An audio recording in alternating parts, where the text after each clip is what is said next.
नमस्कार, आप देख रहे हैं साधना न्यूज। मैं हूं आपके साथ नेहा। चलिए बुलेटिन की शुरुआत करते हैं। बात करते हैं मध्य प्रदेश की। तो मध्य प्रदेश में लगातार कोरोना के मामले बढ़ते जा रहे हैं। प्रदेश में 24 घंटे में कोरोना के 12,727 केस मिले हैं, तो वहीं 24 घंटे के दौरान 77 मरीजों की मौत भी हुई है। प्रदेश में कुल एक्टिव केस 78,000 के पार पहुंच गए हैं। 24 घंटे में 8,937 लोग स्वस्थ भी हुए हैं, अपने घर पहुंचे हैं। भोपाल की बात करें तो 1,694 और इंदौर में 1,753, ग्वालियर में 1,061, जबलपुर में 874, रीवा में 335, सागर में 180 मरीज मिले हैं। उज्जैन में 255, बैतूल में 208, रतलाम में 217 केस 24 घंटे के दौरान मिले हैं। लगातार मरीजों की संख्या बढ़ती जा रही है मध्य प्रदेश में भी, और ये आंकड़ा भी पार होते जा रहा है। एक्टिव केस की अगर बात करें तो 78,000 के पार प्रदेश में एक्टिव केस पहुंच गए हैं। लगातार कोरोना संक्रमितों की संख्या बढ़ती जा रही है। 24 घंटे के दौरान कोरोना के 12,727 केस मिले हैं।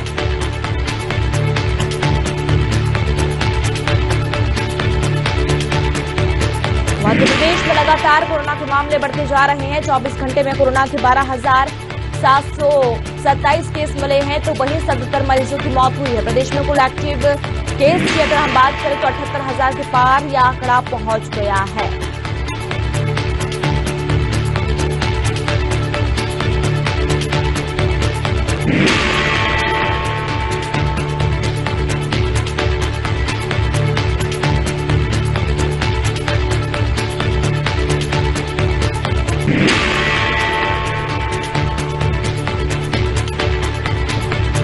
मध्य प्रदेश में लगातार कोरोना मरीजों की तादाद बढ़ती जा रही है। लगातार संख्याओं में इजाफा होते जा रहा है, आंकड़े बढ़ते जा रहे हैं। लॉकडाउन है, कोरोना कर्फ्यू हो, बेवजह लोग घरों से बाहर नहीं निकल रहे हैं। लगातार अपील भी सरकार की ओर से की जा रही है कि जनता बेवजह अपने घरों से बाहर ना निकले और सपोर्ट करे सरकार को भी, क्योंकि जो आंकड़े बढ़ रहे हैं कहीं ना कहीं ये घातक स्थिति देखने को मिल रही है। और इसीलिए सरकार की ओर से भी लगातार लोगों को गाइडलाइंस के पालन करने की सलाह दी जा रही है और बेवजह घरों से बाहर ना निकले ये भी कहा जा रहा है, ताकि बढ़ते आंकड़ों में लगाम लग सके। बावजूद इसके 24 घंटे में अगर हम बात करें तो 12,000 से ज्यादा मामले एमपी में मिले हैं। 12,727 केस मिले हैं।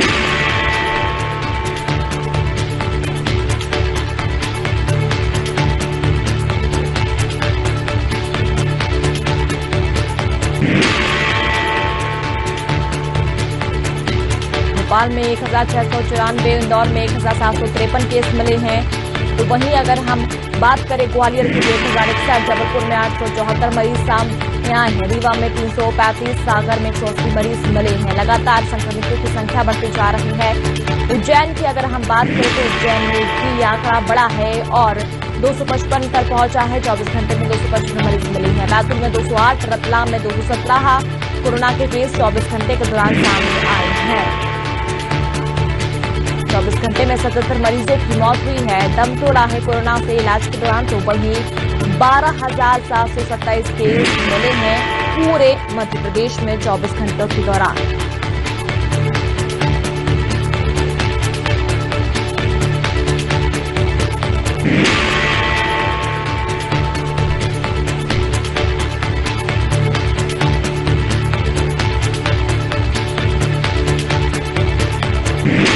मध्य प्रदेश में कोरोना का कहर थमने का नाम नहीं ले रहा है।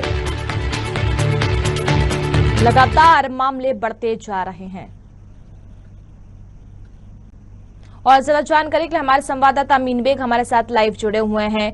अमीन, कोरोना कर्फ्यू लगा दिया गया है, लॉकडाउन लगा दिया गया है, लेकिन इसके बाद भी जो मामले हैं वो लगातार बढ़ते जा रहे हैं। उम्मीद थी कि शायद कमी होगी, बेवजह लोग घरों से बाहर नहीं निकलेंगे, लेकिन ऐसा होता नजर नहीं आ रहा है। और 24 घंटे की अगर हम बात करें तो पूरे मध्य प्रदेश में 12,727 केस मिले हैं।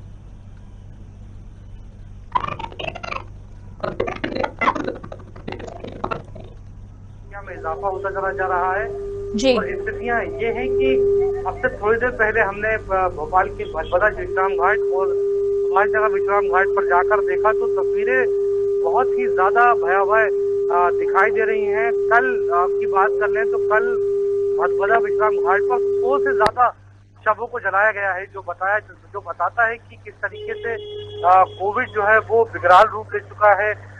उन 100 से ज्यादा शवों में तकरीबन 90 से ऊपर जो थे वो कोविड प्रोटोकॉल के अंतर्गत उन शवों को जलाया गया था।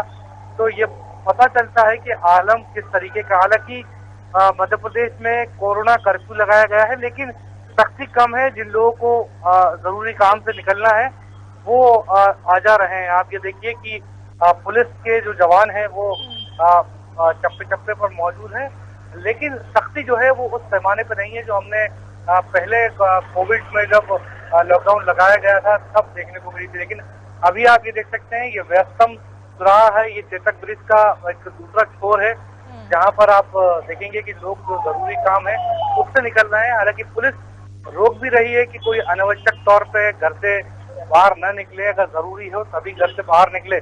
मुख्यमंत्री ने भी लगातार अपील की है कि 30 अप्रैल तक जो है लोगों को अपने घरों में ही रहना है। तो हालात अच्छे नहीं है और हम भी लोगों से अपील कर रहे हैं कि लोग अपने घरों में रहें। खासतौर पर जिक्र अगर जीवन दायिनी रेमडेसिविर की बात कर ली जाए, क्योंकि अभी उसकी मारामारी सबसे ज्यादा देखने को मिल रही है। तो कल ही बड़े पैमाने पर रेमडेसिविर जो इंजेक्शन है वो जो है मध्य प्रदेश पहुंचे और उसके बाद 7 अलग अलग संभागों में उनको भेजा गया है।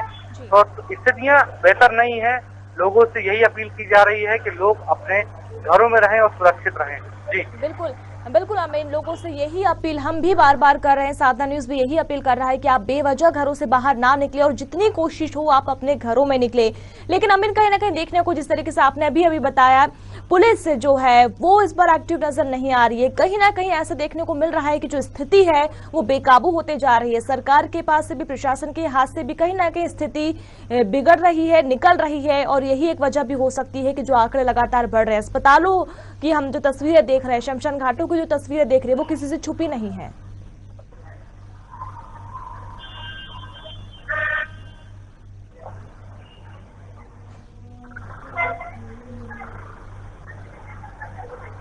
जी अमीन, मेरी आवाज आप तक पहुंच रही है?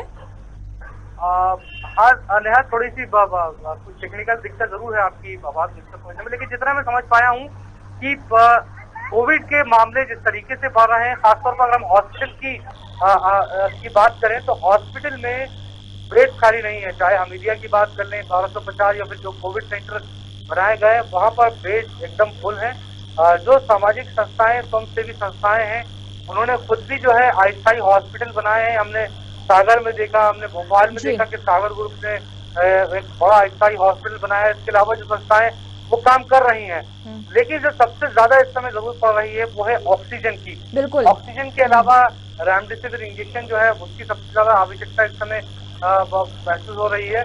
और उसी का नतीजा है कि लोग लगातार जो है उनकी जान गंवा रहे हैं। लोग खासतौर पर जो ये जो संक्रमण है फेफड़ों से इसकी जो है विकराल स्थितियां शुरू हो जाती हैं और वो बहुत खतरनाक स्थिति में पहुंच जाती हैं। तो अभी सबसे ज्यादा प्राथमिकता इस बात को लेकर दी जा रही है मध्य प्रदेश सरकार की तरफ से कि ऑक्सीजन जो है उसकी पर्याप्तता बनी रहे, कहीं कोई दिक्कत ना आए। लेकिन उसके बाद भी लोग हमें फोन लगाते हैं, हमसे पूछते हैं कई बार कि कहीं कोई हॉस्पिटल खाली है, कहीं बेड मिल सकता है क्या, या ऑक्सीजन की व्यवस्था हो सकती है। तो स्थितियां बहुत अच्छी नहीं है।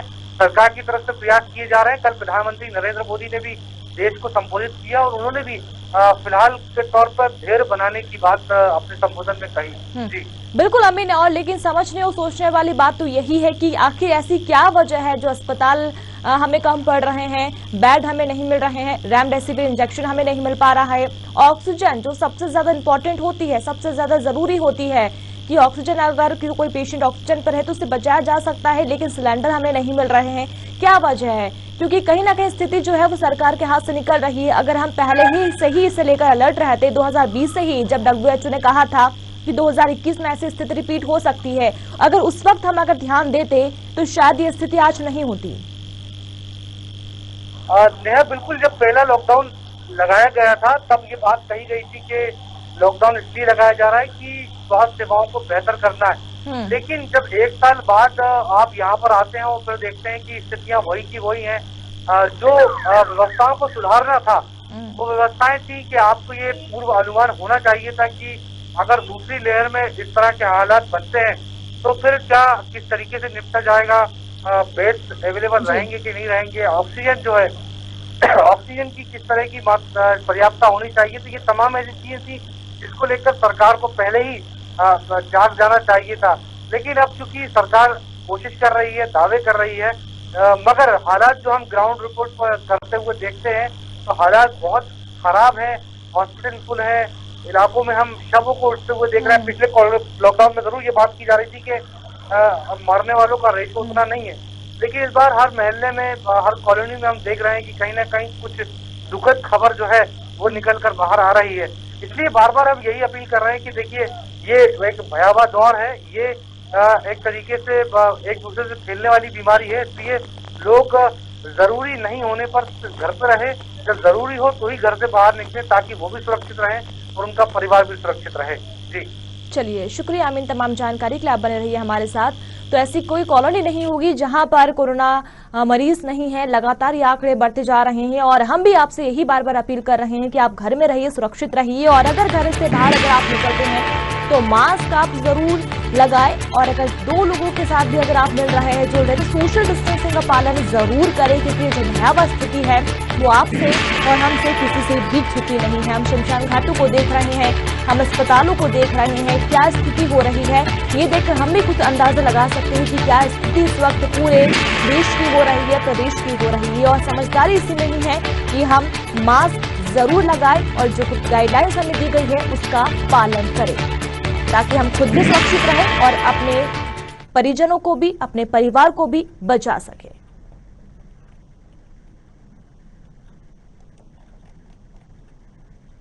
भोपाल से खबर मिल रही है, जहां मध्य प्रदेश में लॉकडाउन की नई गाइडलाइन जारी कर दी गई है।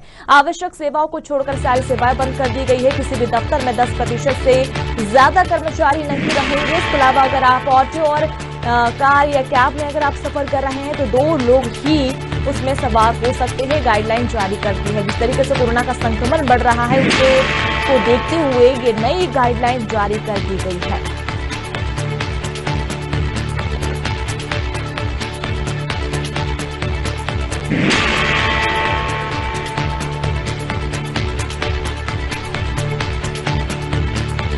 तो एमपी में लॉकडाउन की नई गाइडलाइंस जारी कर दी है। आवश्यक सेवाओं को छोड़ सारी सेवाएं बंद कर दी गई है। और ये भी आपको बता दें, किसी भी दफ्तर में 10% से ज्यादा कर्मचारी काम नहीं कर पाएंगे।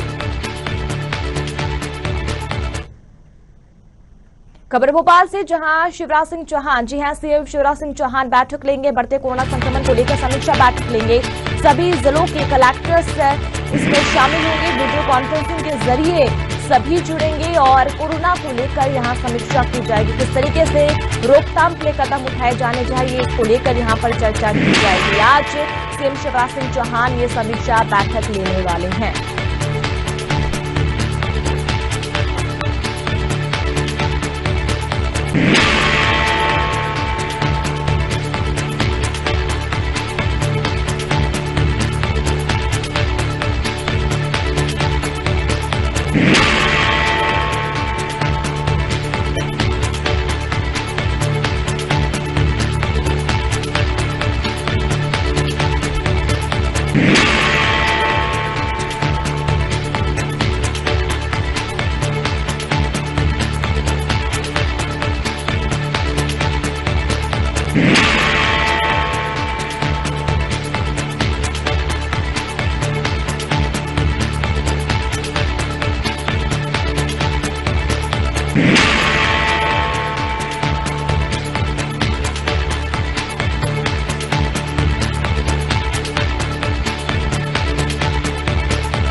संवाददाता अमीन बेग हमारे साथ लाइव बने हुए हैं।